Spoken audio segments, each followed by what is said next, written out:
We live in a world that's always telling us to split ourselves up. This is your work self, this is your home self, here's your health, here are your beliefs. But today, we're going to explore a method of teaching that does the exact opposite. It's a totally holistic approach to becoming a better person, one that sees us as a single, complete being. And this quote right here really gets to the heart of it.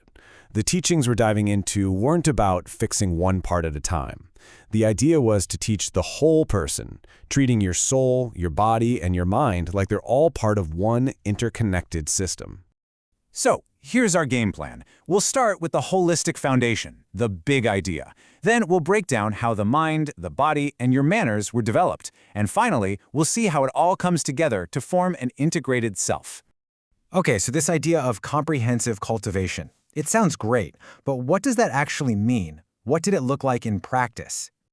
Well, the goal wasn't to create experts in just one thing. It was about shaping a well-rounded, balanced personality. This meant that every single part of you, your intellect, your physical health, your character, all of it was seen as super important for growth. So where does this journey begin? It all starts with the mind. The very first step was about training your mind to get past just assuming things, and instead to really know things for sure. And this right here shows a huge shift in thinking.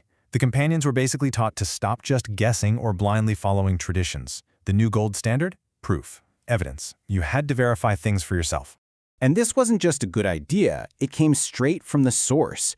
The Quran itself tells believers to ditch guesswork, saying guess is no substitute for the truth. It also tells them to check their sources, to verify news before acting on it so they don't end up hurting people by mistake. It's really a call for intellectual responsibility. But it went even deeper than that. The companions weren't just supposed to read the scripture. They were taught to really think about it, to ponder it, to get the meaning behind the words. It wasn't passive reading at all. It was super active and engaging. And that way of thinking wasn't just for the book. It was for, well, everything. They were encouraged to look at the whole universe, the stars in the sky, the food growing from the earth, and find signs and lessons and proofs in the world all around them. So having a sharp, thoughtful mind, that's pillar number one. But this whole system needed something else, just as important, the physical side of things. So what about the body? What was its role in all this?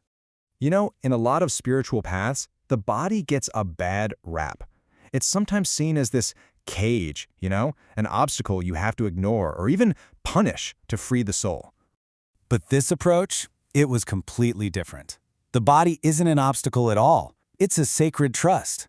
It's the vehicle you've been given to live out your purpose. And that means taking care of it is a huge responsibility.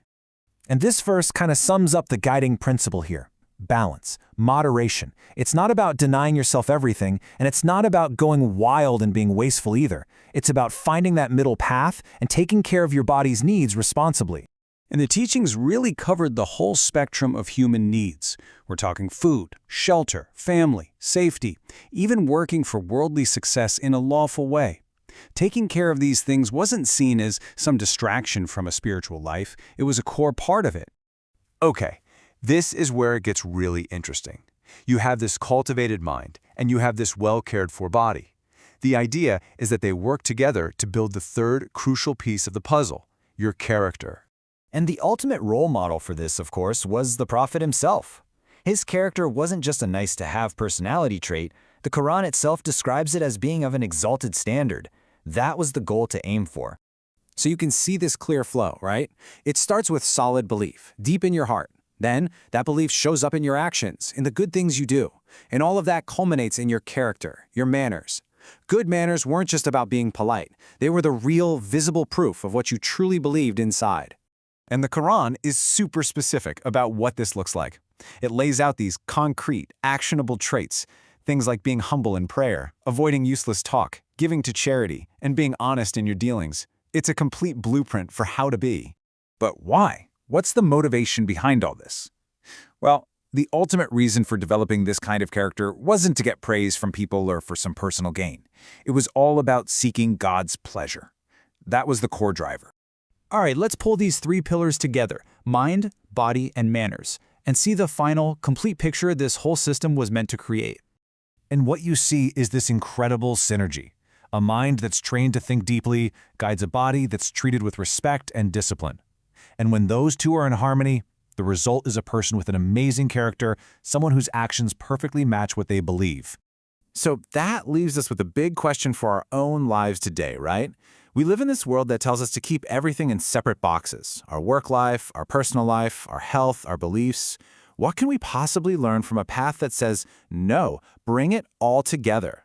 A path that's all about building one whole integrated self.